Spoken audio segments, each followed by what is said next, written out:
Ngayong naghihigpit na naman ang mga bansa dahil sa Omicron variant, paano nga ba ito nakakaapekto sa operasyon ng mga airline companies? Para pag-usapan ang sitwasyon ng kanilang operasyon, makakasama po natin si Miss Cielo Villaluna ng Philippine Airlines. Good morning, welcome po sa Laging Handa.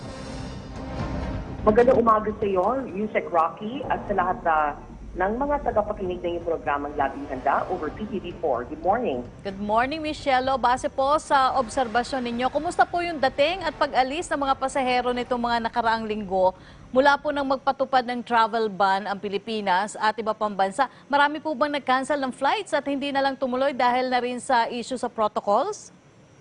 Alright, Yusek Rocky, sa kasalukuyan wala pa pong impact itong bantang Omicron, no? Hindi pa nakapasok sa ating bansa at wala itong naging significant effect sa mga flights na patungo ng Pilipinas at sa mga flights na palabas ng Pilipinas via Philippine Airlines. In fact, sa flights po namin parating ng Pilipinas, ang dami ng ating mga pasahero out of the 4,000 passenger arrival cap, we carry over 1,000 passengers a day, no?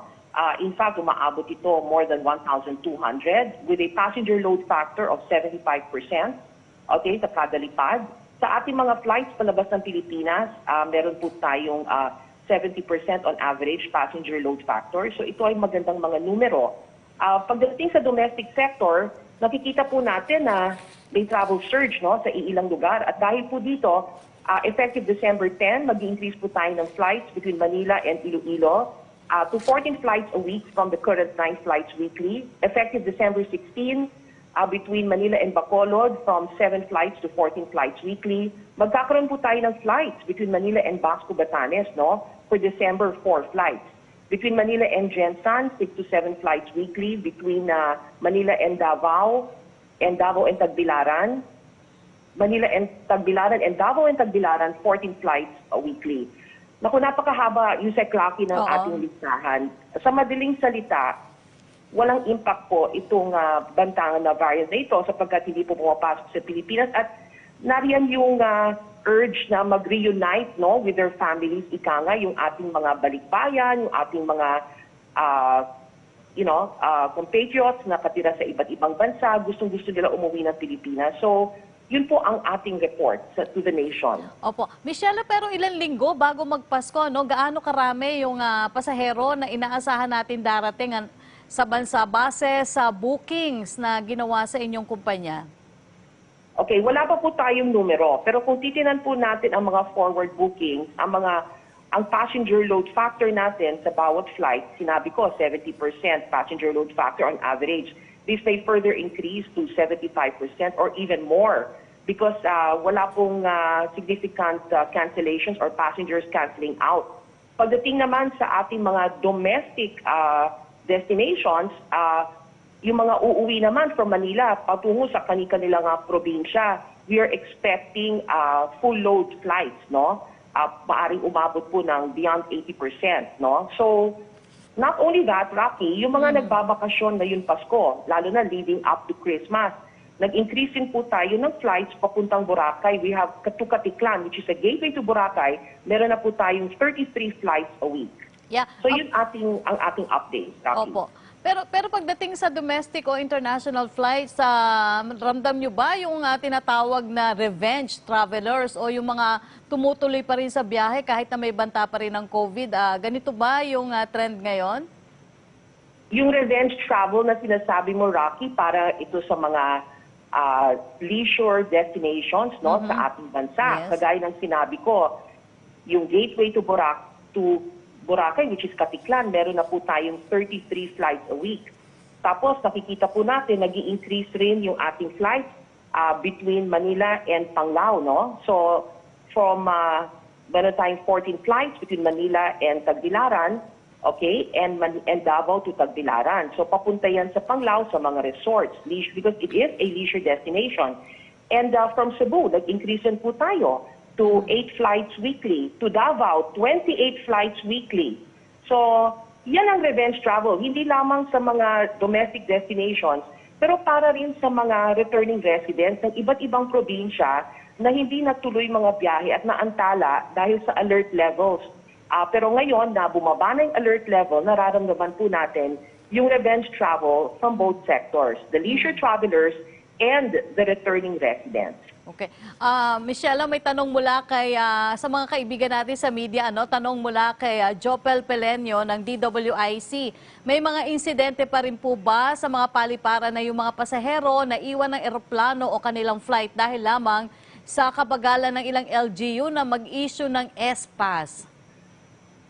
Nako, masakit man aminin, yes, nangyari yan. Kaya yung mga required S-Pass, which unfortunately, ang processing ay 24 hours before the flight.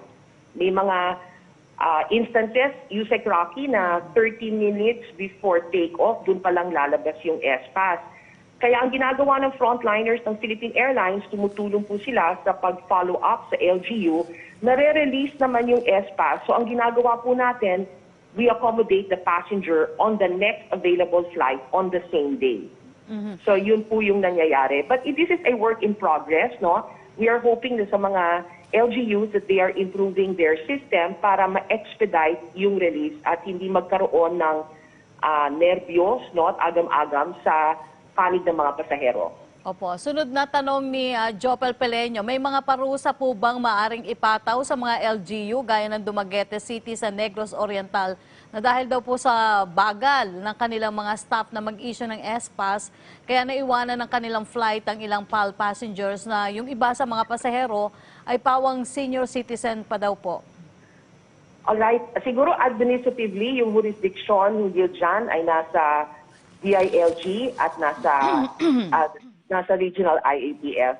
Alam po nila yung problema at to our understanding, gumagawa sila ng paraan para hindi mangyari yung ganitong mga inconvenience sa mga pasahero. Opo. Magbibigay po ba ng refund ang PAL sa mga naiwang pasaherong ito or maari po ba na gawing for free ang kanilang pagpapa-reschedule daw ng flight? Okay, itong mga pangyayaring ito, ang tawag dito force majeure.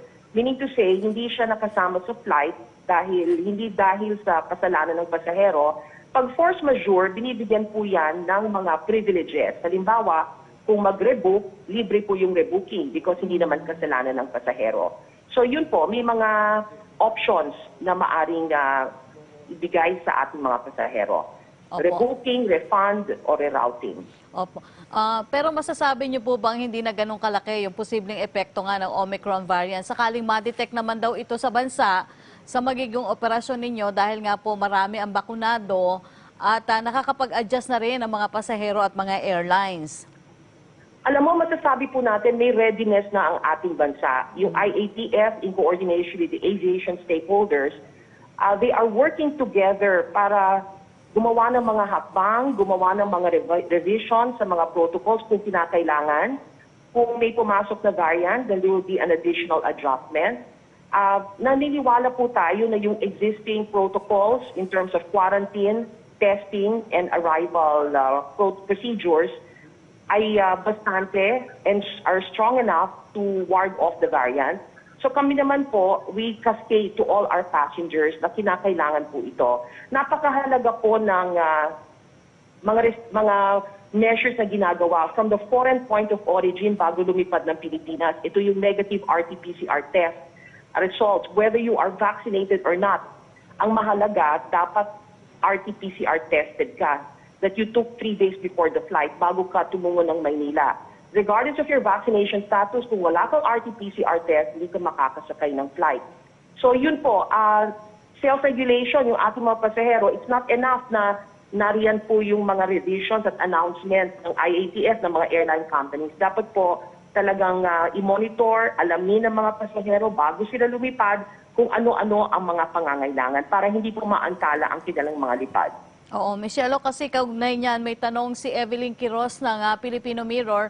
Airline officials have said that the risk of catching COVID-19 inside the aircraft was extremely low. Is there any study to support this contention? Pre-pandemic, Yusek Rocky, ang mga airlines with modern aircraft, meron na pong in-install yung tinatawag na high-efficiency particulate air filters. Ito po yung HEPA filters. This is tested by the experts na ito ay capable of disinfecting cabin air of bacteria and viruses, including the COVID-19 virus, with 99.9% efficacy. So itong HEPA filtration system ay naka-install sa aming mga eroplano. And on top of that, yung mga cabin crew po namin naka-PPEs, and of course, meron tayong disinfection of aircraft surfaces procedures before and after every flight. Okay. Pagdating po daw sa workforce ninyo, may mga na-lay off po ba kayong employees noon pero na-rehire para tumulong sa operations ninyo? So far, ang mga naiwan ng mga empleyado ay bastante sa demands ng aming operational requirements, Yusek Rocky. Kung darating ang panahon na kinakailangan ng additional manpower, we will cross the bridge when we get there. Just a case in point, no, meron po tayong 1,700 plus cabin crew frontliners. Hindi po sila lahat utilized for duty, no, because of still limited flights. So mga 1,300 po ang rostered for line duty. So itong rostering of cabin crew, we hope to increase the number as the flights increase through time. So we will make an announcement. For now, ang ginagawa po namin, yung mga cabin crew, we are increasing their flight assignments, no, para maging 1,350 ang rostered crew for line duty. So meron pa pong balanse between the 1,700 and the 1,350. Either they are on VL, maternity leave, leave without pay. So maraming dahilan. So hindi pa namin kailangan mag-rehire at the moment. Okay. Michelle, sa ngayon, kumpara dun sa pre-pandemic situation, kumusta na yung flight operations ng PAL? Kayo po ba ay nasa critical stage pa rin? O masasabi natin nakakahinga-hinga na mula sa epekto ng lockdowns? Well, meron ng signs of recovery. Kung titinan po natin, pre-pandemic, ang Philippine Airlines, nag-ooperate po tayo ng 300 flights daily. Pag sinabi natin 300 flights daily on average, ito po yung dami ng flight legs na palabas sa aming mga hubs at papasok ng aming mga hubs, both international and domestic flights, kada araw. Ngayon, Yusek Rocky, we are operating 120 flights on average daily. So, kung ihahalin tulad ng mga numero, 40% po ito ng pre-pandemic levels. So we're hoping and praying that the situation will remain the same and even improve through time. Yun po ang aming aspiration. Okay, kami po ay nagpapasalamat sa inyong panahon at siyempre sa pagbibigay impormasyon, Miss Shelo Villaluna, ang tagapagsalita ng Philippine Airlines. Salamat. Maraming salamat sa inyo. Good morning.